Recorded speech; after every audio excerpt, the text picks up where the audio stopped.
I'd just like to welcome everyone and begin by acknowledging the traditional owners of the land on which we meet today. I would also like to pay my respects to elders past, present and emerging.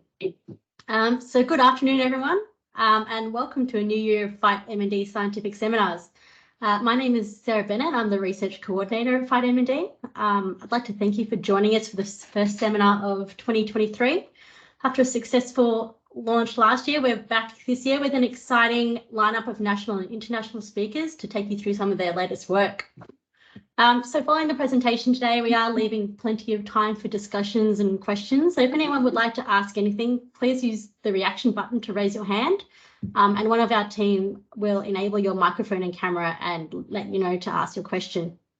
Alternatively, you can also type your question into the chat where our team will be monitoring and read out questions on your behalf. Please note, however, that the chat function only works if you are using the app-based version of Teams. Unfortunately, it doesn't work if you are in the web-based version. So just please ensure you introduce yourself and where you're from before you begin asking your question as well. So now to our speakers for today. We have Dr. Frederik Steyn, a group leader at the University of Queensland, and his PhD student, Cory Holdom, and they'll be presenting to you their talk, Use and Validation of Digital Technologies, including actigraphy for care and research in MND. So instead of me giving a monologue to introduce them, I've got a few questions for them so they can say it in their own words. So guys, what drew you to MND research? Hi, Sarah. Well, first of all, thank you very much for having us. I'm going to just ask Cory to join me up here. That's a very good question. I think I've been involved in MND research for probably since 2012 now. I came to Australia to look up somebody who had dementias, and that kind of motivated me to start looking at research and specifically how diseases impact the brain. Dementia was a little bit too close to home, but at the same time that I went through that experience, I got to meet some people with MND, and there were some similarities there, and I think those individuals really drove my motivation to conduct MND research. So really, I think inspiration came from the people living with motor neuron disease and their discussions with me and the need at the time to find answers for MND. And Cory? For me, it was a couple of reasons. The first is I've had a lot of interaction with neurology growing up, so I was quite well aware of some of the challenges in that area. And as I did my degree in the biomedical sciences, we learned a lot about how there's a lot of new treatments affecting things like cancers and sort of gut health, but there's very, very little in the way of these neurodegenerative diseases. And then it was very easy from there to lead into MND, because at the time there was the big takeoff of things like the Ice Bucket Challenge and other public awareness. So that's when I was introduced to the idea of MND and was able to pursue research in that area with Derek and Stu. Great. So what's the proudest achievement of your research career so far, do you think? For me, it's a bit of a soft achievement. I work with a lot of patients face to face, and I find it's really beneficial to be able to have those ongoing conversations with them, because a lot of people get a lot of I don't know if relief is the right word, but a lot of satisfaction from being involved in this sort of research, because there's a chance for them to be heard that they don't normally have. That's probably my biggest response. I think for me, it's probably the same thing. When I first started research, I was predominantly working on preclinical models, and the ability to build a research platform at UQ where we get to work alongside people with MND, and now we're at a point where the conversations we have with people with MND actually guide a lot of our research outcomes and research focus. So for me, the highlight is actually getting to listen to people and based on those conversations, develop research ideas and research strategy to kind of benefit them directly. Absolutely the biggest benefits, and to me, the biggest highlight of my career. Right. Well, just really quickly then, what's your favorite MND gene? That is a tough question. I will be honest to say that I think all of these genes do something horrible, and therefore I don't have a favorite. But if I had an opportunity to knock one off and change the outcomes, it would be C9. And that's only because I think the commonality between C9 and how it drives either dementias or MND, to me, demonstrates that there's a lot that we can learn from the two diseases, and therefore also great potential in targeting those two diseases by addressing one single gene. Yeah, I'm sort of similar. I think a lot of these genes do end up sharing the same pathway. They talk to each other. So if you address one gene, you don't really shut down the whole problem. So I think a really promising option would be, of course, you've got TDP43 itself, but then all the genes that interact with it. And that can have a big impact on the DNA involvement in MND, as well as other neurodegenerative diseases. Yeah, well, obviously it's very complex. Well, thanks for playing along. I'll leave you to take it away to your presentation now. Thank you so much. Thank you very much, Sarah. So when FightMND approached us and asked us to provide an update on some of our research, I volunteered to talk about a particular story that we've been involved in for probably about 4 or 5 years now, and something that kind of evolved from our bigger research focus. And so before I start talking about the actual research, I just want to give a quick overview of what we do so that I can establish some context. So we have a very young, very ambitious research group here at the University of Queensland, and it's shared across a number of institutes. And I have a partner in crime, Shuno, and we run a research team that's really focused on a wide range of research, but the underlying focus or the core for the work that I'm doing in my team is really towards improving our understanding of heterogeneity. So this is an understanding of those factors that cause or contribute to differences in disease progression between different patients, with the idea that if we take the information from that heterogeneity, we can turn it into a treatment or cure or an understanding that's going to improve the lives of people living with MND. So what lesson we can learn from slow progressing disease, we might be able to apply to fast progressing disease and extend survival and quality of life for that individual. Now, that's an ambitious target, obviously. And so to do that, we have a preclinical arm to our research, as well as a patient-focused or clinical focused in our studies, observational studies. On the preclinical side, we're looking at things like the impairment of mechanisms that regulate energy use and supply. And so a lot of you will be familiar with the work that we do in metabolism, as an example. And there we're testing compounds that target, systemic mechanism of energy homeostasis. Some of these modulate things like mitochondrial function, or might even target and regulate systemic metabolism. And so it's a fairly broad research area, but actually we have a very direct and strong focus. Now, those studies actually feed directly into what we do in our patient-focused studies. So here's an example of what one of our research rooms might look like. So you can see here's a couch or a bed where a lot of people spend time lying down as we do assessments. For example, we look at the metabolic rate of the individual. A little machine here looks like an egg. People come in and they do, routine assessments of their muscle mass and fat-free mass. And then we spend a lot of our time interviewing people, collecting blood samples, sometimes muscle samples, sometimes skin samples. And all of this research is really geared towards improving our understanding of how MND is impacting that individual. And one of the outcomes that we need to really address is how we then monitor progression of disease in those individuals. And our experience has been that it's very challenging. It's a good thing that I'm not a neurologist, because I think neurologists have an exceptionally difficult job to do when it comes to monitoring disease progression in patients with MND. And so I think I would have struggled a lot with that information, knowing that right now our understanding of the biomarkers for MND is so rudimentary. And so one of the things that we're trying to do really is to develop better biomarkers for improving our understanding of disease progression in people already living with motor neuron disease. And that includes traditional as well as non-traditional biomarkers of disease.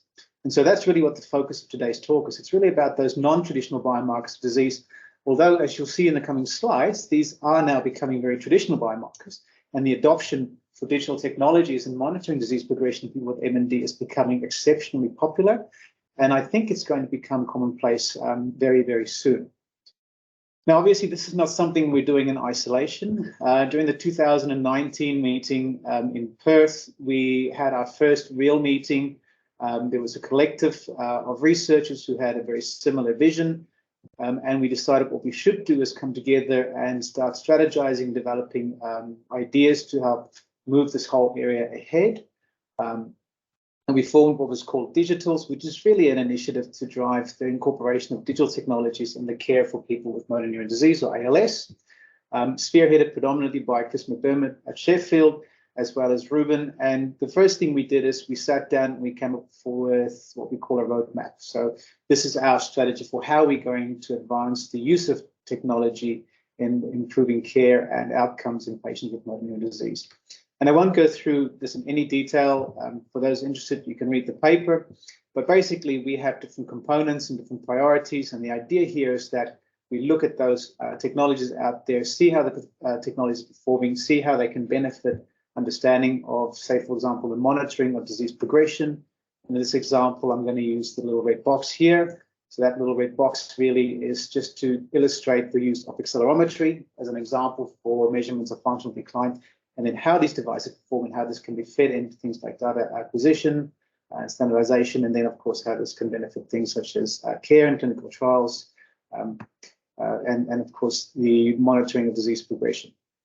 So our program goals were to develop, or still are to develop, reliable digital parameters. And the idea there is to capture free-living patient-centric data. So we want to measure progression of disease in a person's home, but also at the same time establish, integrated open source systems for personalized feedback to the patient. So that's if the patient wants to know what's going on, but also the healthcare provider, the clinical researcher, and of course their caregivers.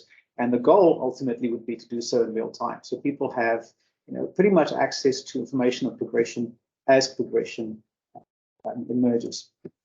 Now, today's talk is really about this bit here, which is this aspect of developing reliable digital parameters that's aimed at capturing free-living patient-centric data.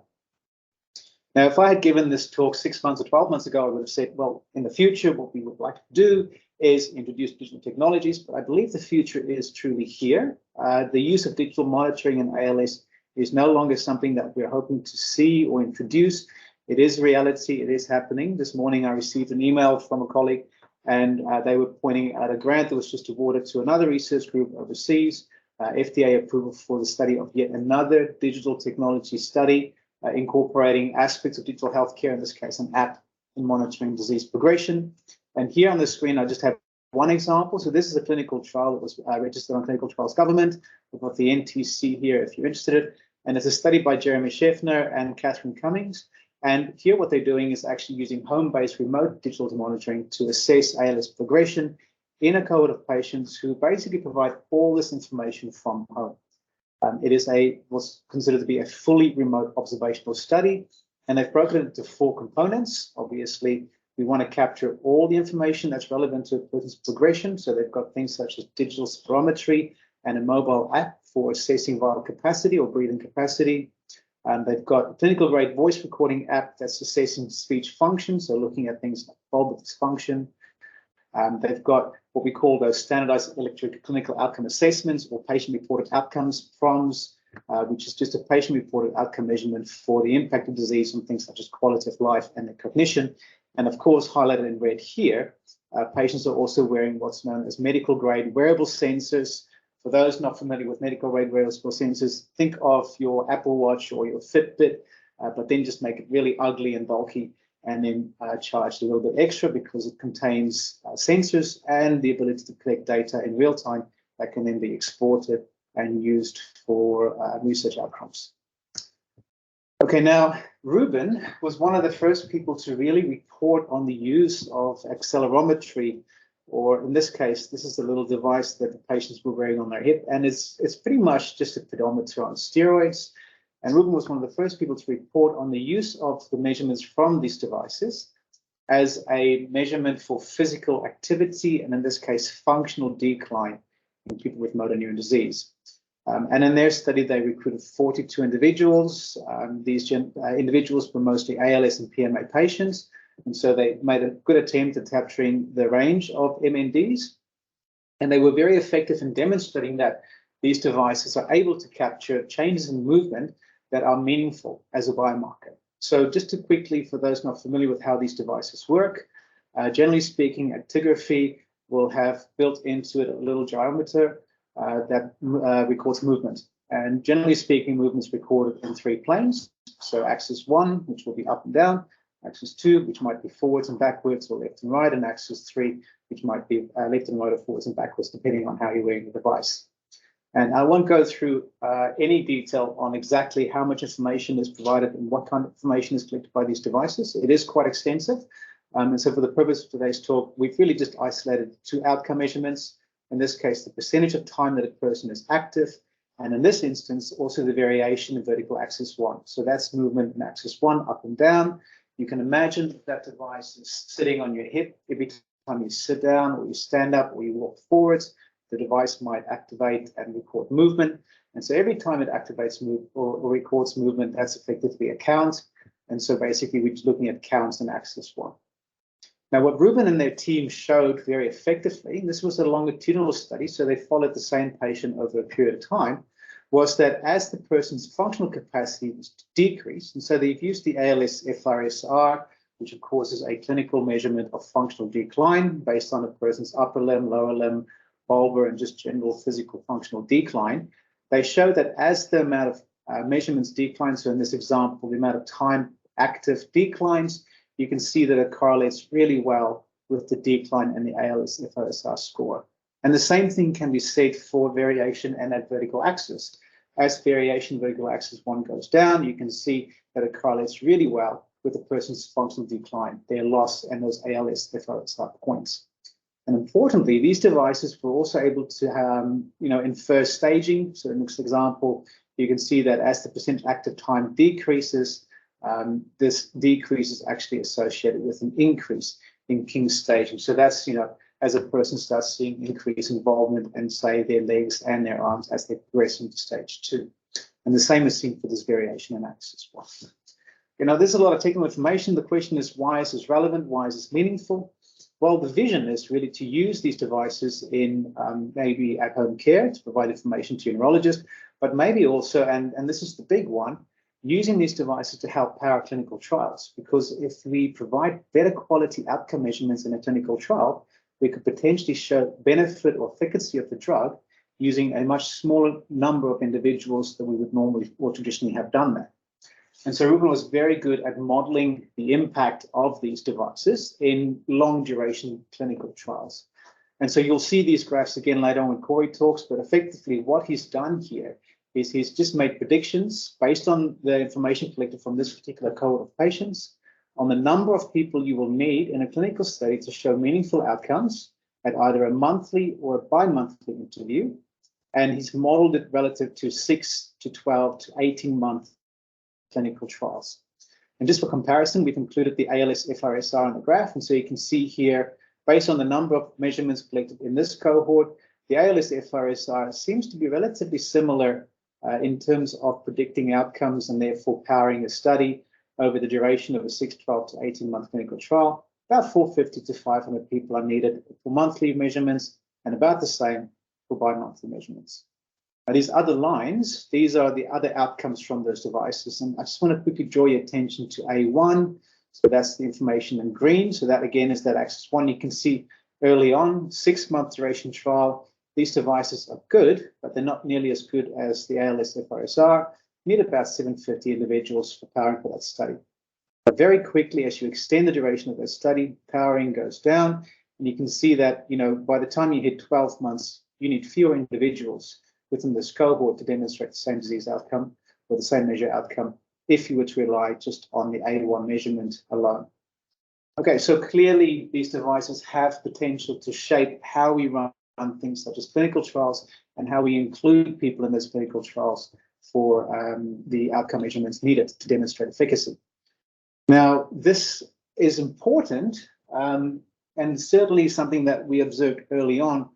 But at this point, really, we hadn't considered exactly what are the needs of the patient. So, wearing a hip-based actigraphy device is not a difficult thing to do if you're asked to do it for a short period of time. But I don't know about most people out there. Personally, I would not be very good at looking after this device if I was asked to wear it for 12 consecutive months while also looking after, all the other needs that I might have as a consequence of MND. And so really the next step for us was to reach out, talk to patients, and to get an understanding of exactly how they want to interact with these devices and what they want from those devices. And this is really where I'm going to sit down. We've had Cory join us doing his PhD into biomarker discovery, and Cory has been an absolute driving force for this research. And so I thought it's really appropriate for me to actually sit down and give Cory an opportunity to present this work and share the outcomes of these studies in his own words. And he's going to start by just telling you a little bit about the patient perspectives, and specifically a study that was designed to capture patients' attitudes towards remote monitoring of motor neuron disease, both in care but also in clinical trials, and some of the concerns and preferences that these people have when it comes to the use of digital technologies. And so thank you very much. Cory, I'll let you take over. So thank you, Derek, for the introduction. So as Derek said, I'm a PhD student who's joined the lab to look at some new biomarkers in MND. And I started at the start of 2020. So this is right after we started having this conversation about how we can get better patient outcomes. And one way to address this was the initiation of this international survey. And so in this case, we had 3 countries involved, the Netherlands, the UK, and Australia. And the goal of this survey was to understand what are the patients' current perspectives on the use of these devices, and what do they want to get out of these devices in future consideration for clinical care or research. It's important to consider as well that right after we started the survey, we also had the COVID pandemic, which gave a lot of patients a lot of perspective on which devices were relevant for them and how they want to integrate with the remote research. So this survey really focused on 4 major areas. It was primarily the patient's attitudes towards receiving remote care. So what are they willing to do at home and what are they willing to tolerate? What frequency do patients want to engage with these technologies? How will it affect their involvement with clinical trials? Is someone more likely to actually partake in the trial if they don't have to travel all the way in to a tertiary center to undergo the research? And then, of course, what are the patient's major concerns with the use of these technologies? So to answer that question, in Australia, I created an online version of the survey with the assistance of the SALSA team here at UQ, as well as around Australia. SALSA was absolutely essential in developing this platform, as we were able to host the survey securely, use their connections with the healthcare setting to actually deliver the survey to patients who are already involved in research, and then get immediate responses back, de-identified securely, and then get the data analyzed. So from the survey, we managed to contact 41 patients in Australia. And then in the Netherlands and the UK, they got 200 patients and 91 patients respectively. It is important to note that they used a paper version of the survey that they posted out, but this doesn't seem to have had a massive impact on the data. So I'm not going to go into too much detail, but what I hope you can appreciate here is that when we ask patients, how often do you use digital devices, a similar number in each of the cohorts reported they used at least some form of technology at home. And the most common example of this was a smartphone, although a portion of patients did also engage with laptops or tablets as needed. So when we actually start looking into the outcomes that patients reported in the survey, you can see that most patients were quite receptive to the idea of using these devices at home for their monitoring of their health. A little bit lower in the UK, but it's not a big difference. And despite the fact that we, in Australia, online version of the survey, people weren't too biased towards the use of these technologies. However, it is important to note that there are a portion of patients, about 15%, who were not willing to use digital technologies at home to monitor health. However, there's no real difference between age groups. So younger patients were not more likely than older patients. And people's phenotypes, whether it was a spinal onset or a bulbar onset, didn't impact the data. So when we ask patients, what sort of measurements do you actually want to gather at home? Probably not surprisingly, most people were focused primarily on their breathing function and their muscle strength. This is understandable. It's the biggest anxieties for patients. It's the biggest impact on their day-to-day lives. However, these other features, such as sleep, body weight, fine skills that we consider important in a clinical or research setting, were not as widely valued by the patients. And importantly for us, daily activity wasn't considered as important as a metric. However, this is actually a much easier measurement for us to address. So The next question, of course, is, well, how much are patients willing to engage with these technologies? So pretty universally, most people wanted to do no more than 3 devices. So you think about a typical person's device setup already. Everyone's got a phone.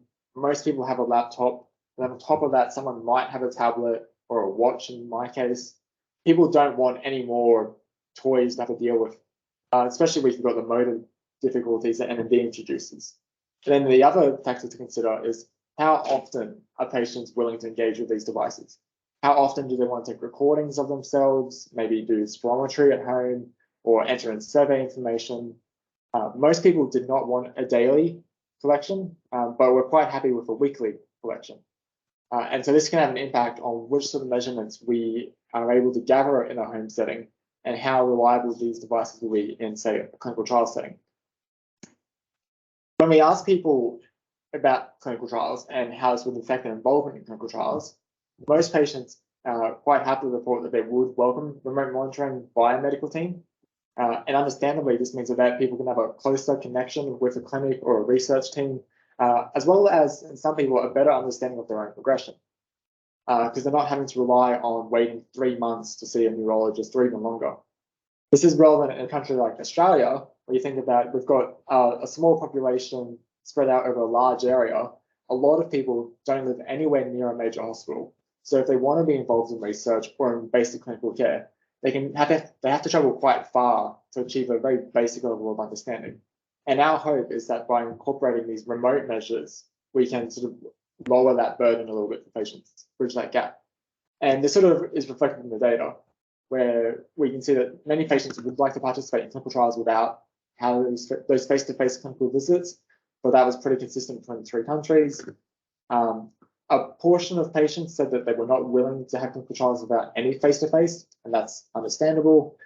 But a large portion of patients also said that they would participate in trials more often or more easily if they didn't have to visit a clinic. And what this really means for us is more frequent monitoring in patients or a larger sample size, rather than just relying on who's local to that particular trial center. But then the next question is, well, we know why patients are willing to use these devices. How about what are their objections? What are their big concerns with these devices? And so we split the data up into 3 groups of people. The first is people who are welcoming home monitoring, and they, for the most part, didn't have any major concerns with these devices. There's people who are neutral, who are similar. But then when we look at the people who object to the use of these home monitoring devices, we can see that the 2 biggest problems relate to what we consider participant burden. So over half of those patients said that they would consider the use of these devices too burdensome. So this could be things like, again, doing spirometry at home, which can be very taxing and physically difficult, or having to engage with a phone or another piece of technology. And that can be due to unfamiliarity of the device or the physical difficulty using these devices. It's also important to note that quite a few patients in that group consider the use of these devices potentially distressing. Maybe the thought of monitoring their own health can cause a bit of distress. And then there is a portion over here as well in this group that we can sort of consider data privacy, data security, where people might have concerns about how their data is shared and transmitted.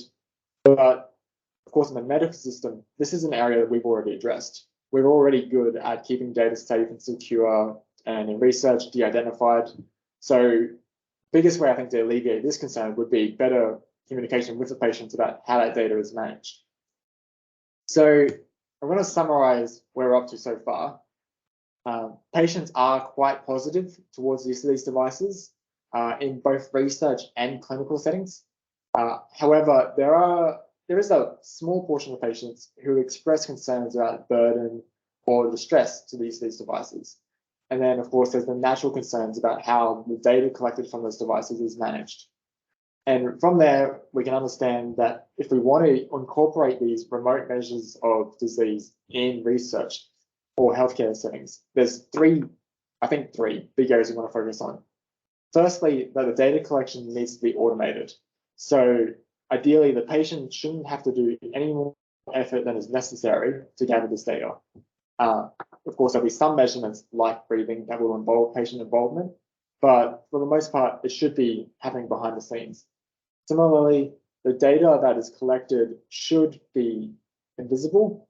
So either the data that is collected should be something that the patients can opt in to see or opt out. People shouldn't be forced to watch a number decline over time. That's something that they should choose to engage with. And of course, any data that we collect and transmit needs to be secure. We want to make sure there's no unwarranted breaches and people's data is not being mistreated. So there are many, many ways to address these three concerns. Today, I'm just going to talk about one, and that's this idea of risk-based actigraphy. So Derek has already talked about actigraphy in the HIP format. That's what Ruben published on earlier. People have already used things like chest trackers, and risk-based actigraphy is already in use in literature and in current clinical trials. So I'm going to talk about a bit more about it today and how it may address some of these concerns. So risk-based actigraphy stems from this idea that many people are already wearing a wrist-based device, such as a smartwatch or an activity tracker of some kind. And there are a lot of interesting measurements that we can measure from the wrist using a device like this. The obvious one is activity. So by looking at the movements in the watch, we can learn something about the movements in the individual, how their activity changes throughout the day or over long periods of time. And I'm going to talk about a bit more about that in a second. But I do want to point out that there are these other measurements that have been already collected from the wrist, such as sleep tracking, oxygen monitoring, ECGs, glucose monitoring, things that are relevant in MND, but at the moment haven't been deeply explored as an opportunity for biomarker. But going back to the activity point, when we look at risk-based activity, it provides a very nice opportunity as the wrist is often a low-cost format. A device like this can cost $20, and we could potentially learn a lot about it. But there are a lot of caveats to trying to analyze the data from a wrist. The hip-based device that Derek reported on, where you have this axis 1 that's in line with the vertical plane of the body, this information is a little bit trickier in the wrist because, of course, the wrist is highly dynamic. So this axis 1 is no longer lined up and down. It's moving about as someone moves their arms about. It's going to change if someone's sitting or standing. So based on this additional variability, we need to be concerned about are measurements in the wrist just as valid as we would see from, say, the hip or the chest or another location. So to begin to answer this question, we ran an analysis on our risk-based trackers that we've been recording alongside the Ruben study. So for the past few years, we've been using the same devices that the hip-based tracker used, but in a wrist-based format. And every few months, 3 to 4 months, we've given a device to a patient, we've recorded them for a week, and we've been recording that patient over time. And much like Ruben's study, we want to match those recordings back to their disease progression and see, can these recordings actually be a relevant biomarker? And additionally, we have a small group of controls here, 58 controls, that we want to use as a quick case control comparison to see, is there some way that we can differentiate patients from controls in this cohort?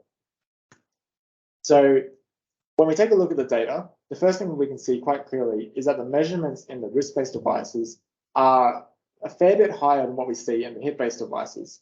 So this is really reflective of the fact that the wrist is quite a dynamic region of the body. There's a lot more movement. But on the other hand, the range of measurements that we see in the wrist is quite small compared to the hip. So this may show that the hip is better at discriminating people with a higher versus a lower level of disability. You can see here that when we compare it to the healthy cohort, or the cohort who doesn't have MND, the wrist-based devices do, on average, report a lower measurement than a healthy control. But there's no way you could tease apart individual patients from the control. And this is reflected when we look at the clinical staging compared to these devices. In the hip, we again see this really nice decline in the activity score alongside increasing clinical staging. But this clean decrease is lost on the wrist. So people with a high degree of disability have just the highest score as people with a low degree of disability. So it means that the wrist might be a poor marker of differentiating between healthy people and people with MND, as well as differentiating between high and low burden patients. But of course, this is just a snapshot view. This is what everyone looks like at the same time. If we're thinking about a clinical trial format, what really matters is how do individual patients decline over time. And when we look at the individual patient trajectories, there's two big takeaways. One is that both the hip and the wrist decline over time, but the range of values in the hip is much, much wider than what we see in the wrist. So you have a portion of patients who have very high activity who decline very quickly or very slowly, but in the wrist, everyone's sort of clustered together. So it's very hard to tell apart a fast progressor versus a slow progressor. So again, it means that it can be more tricky for us to differentiate between a different level of disability in the wrist, which may lower its efficacy as a biomarker in a clinical study. And this is reflected when we relate these measurements to these measures of functional ability, as reported by the ALSFRS-R. You can see here that when we look at the hip-based measures, these lines very cleanly follow the same path. And what this is showing is that in the hip-based devices, as the patients become more disabled, their activity measurements decline at the same time. But in the wrist-based devices, we have some patients who have an almost opposite relationship between their level of ability and their level of function. And this is really representative of the fact that in some patients, if they have increasing disability, that might be reflected by the ALSFRS-R. For example, they might have weakness in their legs. They might have to compensate with somewhere else in the body. So if someone has weakness in the legs, they might start using a walker or a wheelchair, and as such, they're going to start using their arms more. So from the wrist's point of view, it's going to look like they're doing a lot more movements, even though they're doing more movements because of the increased disability. And that has implications on trying to use this device as a biomarker in a study. If we repeat the analysis looking at sample sizes, we can see here again that the hip-based devices surpass the ALSFRS-R after 12 months. But this relationship is lost in the wrist. And in the most extreme case, if we look at this proportion of time staying active, so this is really a measurement of how active a patient is throughout the day. In the hip-based device, it's better at 12 months, but in the wrist-based device, if you try to use it as a biomarker, you would actually need to increase your sample size by about 5-fold to get the same effect.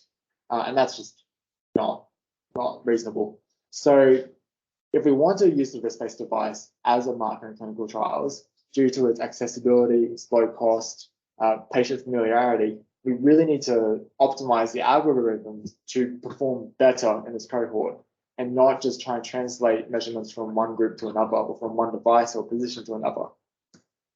So in summary, wrist-based actigraphy may confer potential as a biomarker, and it's already been used as a biomarker in some other studies, but we do need to carefully consider about which algorithms we use and how we look at the data. And the way we do that is going to have an effect on what studies the wrist-based actigraphy is appropriate for and how it powers those studies. And it may perform differently based on which patients we're looking at, depending on the levels of disability. So I'm going to finish there, and I'm going to turn back to Derek for some closing notes. Thank you. So thank you very much, Cory. As I was listening to that, I realized you've done a lot of work, and it's been a very productive PhD as well. So just very quickly, obviously from what we've just said, digital technologies are currently transforming how clinical trials and care is being conducted in MND, but not just in MND, other conditions as well. What we need to realize is as we begin to expand that use of digital technologies, we really need to start talking to people who are experiencing MND, so talk to those with the lived experience to see that their opinions and their needs for the use of digital technology obviously are being met. And as a priority, if we're going to effectively introduce these technologies into care and into clinical trials, we really need to start thinking about how these measurements are impacted by motor neuron disease. I like to explain to Cory when we have our long discussions that these devices were developed alongside healthy populations, the algorithms and the techniques that's used to extract information based on really us being very active individuals. And they're not necessarily optimized to account for the huge variability in people as they start to experience different degrees of disability. And really, this can have a real world impact in terms of how these devices provide meaningful information. So obviously, this is something that we are beginning to do right now. Cory has spearheaded his own arm of this project called TrackMND. which is really aimed at transforming how we use or how we collect actigraphy data for specifically the use of people with motor neuron disease. This is a very difficult thing to do, and so we're not doing it in isolation. We're working with a company called Actigraph that's developed wonderful technologies, but also is at the forefront for refining algorithms for how these devices put out data. And the idea is over this coming year to identify a much more effective way of monitoring activity in people with motor neuron disease. And then once we have those measurements, we will conduct what's called a real-world validation study, and we'll also incorporate some patient perspectives and self-reported measurements as part of that. Now, there's a lot of information presented here. Obviously, there's a lot of people to thank. I'm not going to be able to thank every single individual, especially those in the different states throughout Australia that helped us reach patients and make sure that we actually receive feedback from individuals. We were able to engage with a very large number of people across Australia. And while we only received 42 responses, I do want to acknowledge and thank every single one of those individuals for considering our studies and for making an attempt in replying to that survey, but also every single patient that came in and provided very important data and wore these devices on their wrists for weeks at a time. And finally, we have a very productive research team here in Brisbane. I want to again acknowledge and thank Anjali and Salsa, and particularly Madura, who worked alongside Cory as we developed the survey. And then finally, also acknowledge our two collaborators in Utrecht and Sheffield, Chris and Ruben and their team, and the really productive and wonderful young EMCRs that drive the research that they do. And finally, we couldn't reach people if it wasn't for such organizations such as FightMND supporting places like SALSA. The actigraphy study was supported entirely by the Wesley Medical Research, but we also received considerable support from the Hunter Foundation in buying our first trackers, reaching patients through MND Australia, but also the MND Foundation. And then finally, Utrecht and Sheffield had support from My Name's Dotty and Tricols. And I think at that point, I should probably end the slide. And thank you again for your time, and we're open for discussion. Thank you. Fantastic. Thank you, Derek and Cory. I'd like to open the floor now to questions. If I can encourage you all to turn your camera on and introduce yourself and where you're from, your affiliations, before you ask your questions. So if you select to raise your hand on your Teams system, we can activate your microphone and your camera.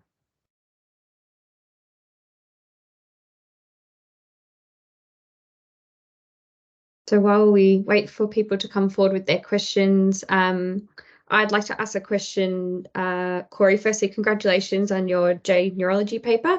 I think you presented some really great data on that comparison between the wrist and the hip measurements. So my question is, if you're looking, or if researchers are looking to incorporate a digital outcome measure into a clinical trial, what do they really need to keep in mind, or what processes do they need to go through before determining which ones to utilize? I think in general, that is a very tricky question. But the shortest and simplest answer is that the device and the positioning of the device really needs to be targeted towards the needs of the study. So if your study is looking at a drug that might, say, improve someone's fatigue over time or their muscle function, so you really want to look at these like gross motor movements, then you want to pick a device that's going to accurately capture those gross motor movements, in which case something like the hip might confer a very nice benefit. If your device is looking at reducing patients' daily fatigue, looking at being able to maintain energy throughout the day, maybe doing a wrist-based device is sufficient, because although it might be less accurate in monitoring specific movements, you can at least see when a patient is active throughout the day. And then, of course, you've got other factors such as cost and the patient burden. You can imagine in something like a hip-based device, it's a bit trickier for someone to incorporate in their day-to-day lives. So they might be less willing to wear those devices, say, in bed or with certain items of clothing, whereas people are quite comfortable wearing watches 24/7. So it's going to depend on the study needs and what outcomes you're trying to measure. Great. Thanks, Cory. I've got a question from Robert. Your camera and microphone has been activated. Excellent, thank you. Can you see me and hear me? Yes. Hi, Rob. Hey, Rob. All right, thank you, Cory. That was really interesting. Thank you. I appreciate it. My question is regarding the how you grouped the patients, because the cohort that I'm doing the research on is ALS, and then the subdivisions based on what's upper motor neuron and what's lower motor neuron dominant, but they have both of those clinical features. I was just wondering whether your cohort, which has the ALS diagnosis, is also divided up into those particular subtypes, because that's one of the focus of my research in terms of whether the data sets can be crossed over and if there's a correlation there as well. Yeah. So for what we've reported so far, our grouping has always been based on the Ellis-Squirrel criteria, because that's really what we've been most comfortable with. But we definitely have the information from the neurologists about whether they're upper or lower motor neuron dominant on file. So I agree with you. It'd be very interesting to see if we broke up these patients, these more specific phenotypes, can we get a more relevant feature in a biomarker? That's a very good point. It's something we haven't done yet, but I think it's a very important thing that we need to consider doing in the future. Thank you. It's really interesting. Look forward to getting together. Thanks. Great. Thanks, Robert. And do you mind just letting the rest of the attendees know whereabouts you're from? Oh, sorry. Yeah, so I'm at UQCCR. I'm PhD student with Prof. Pam McComb. So I've started my PhD. We're looking on different projects, including phenotyping, biomarkers, survival, so a variety of things. So there will be some linking in with some other information from nearby. Fantastic. Thank you so much. Our next question is from Shu.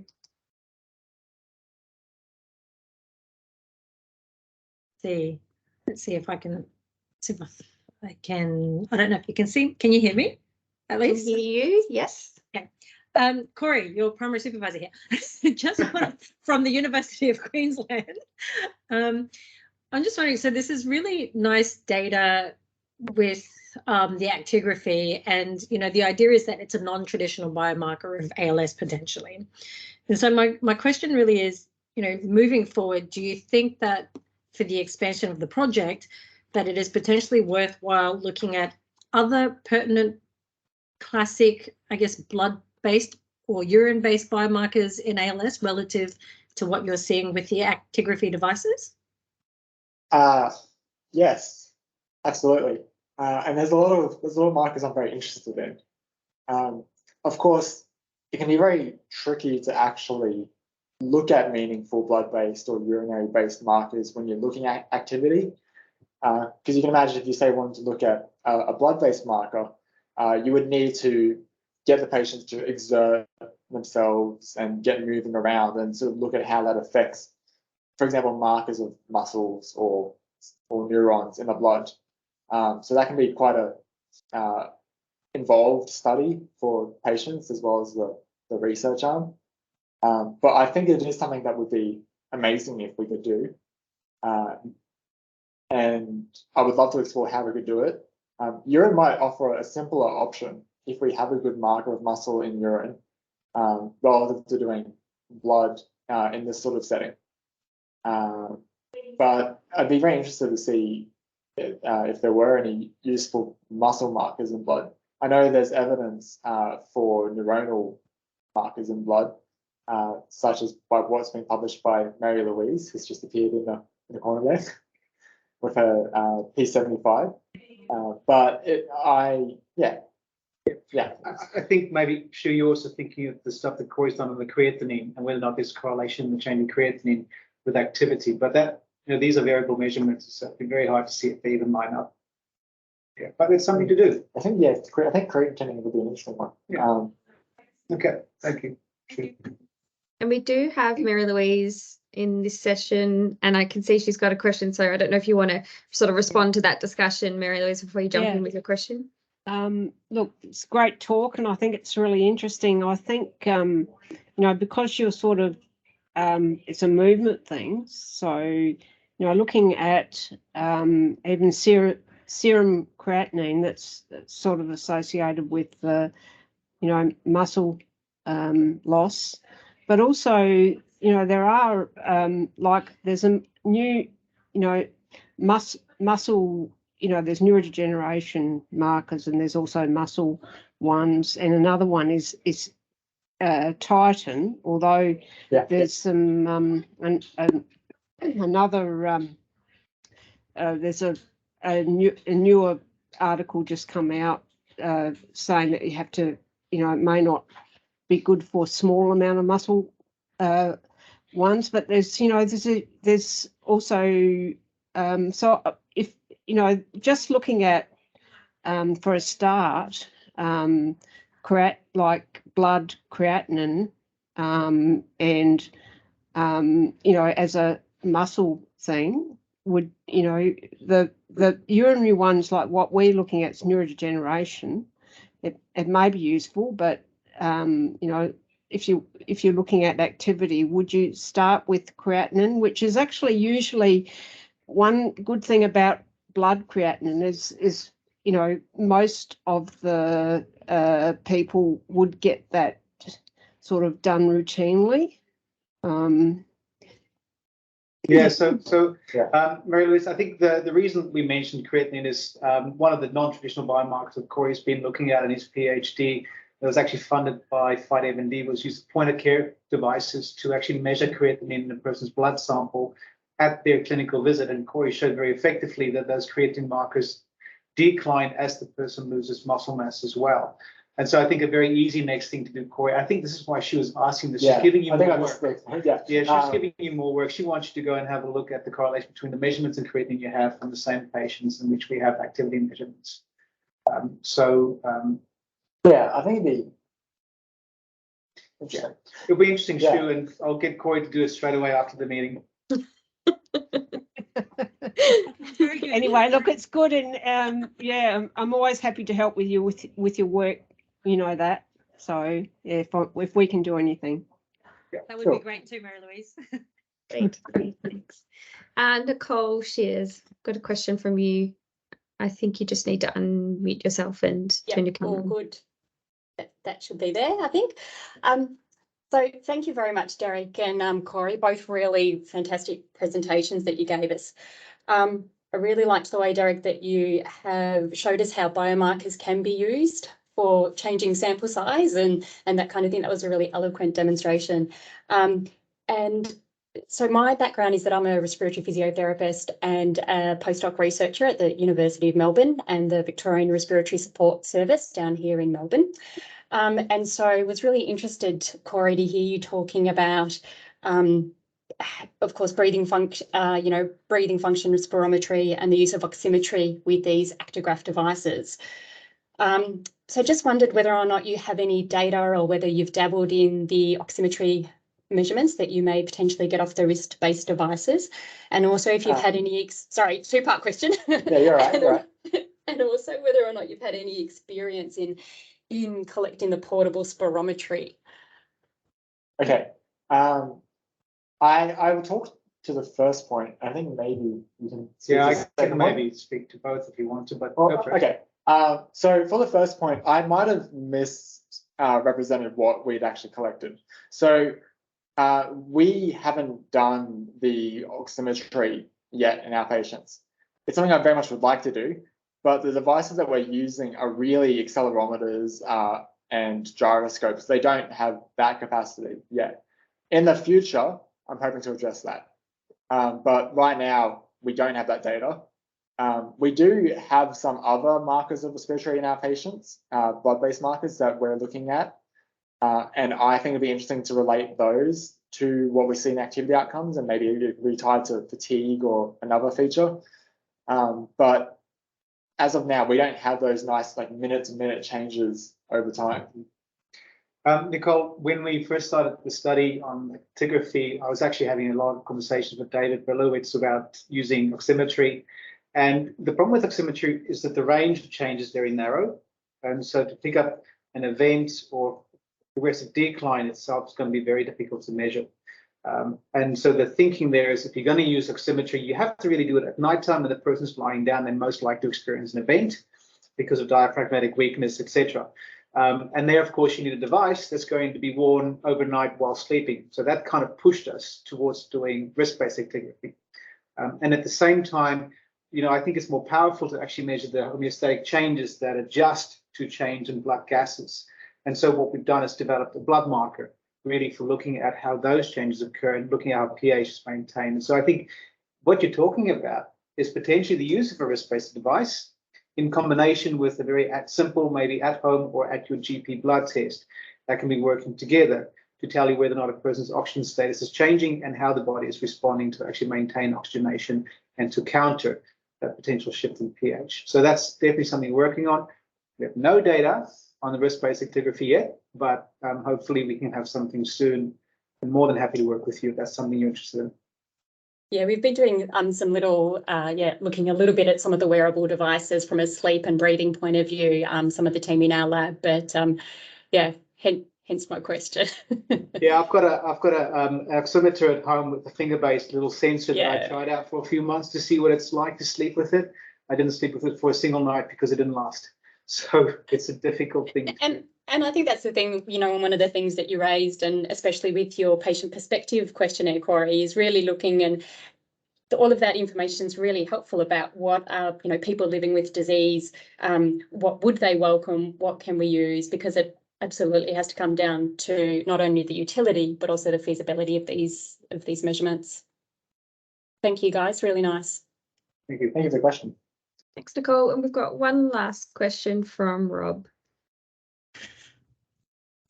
Sorry, Cory.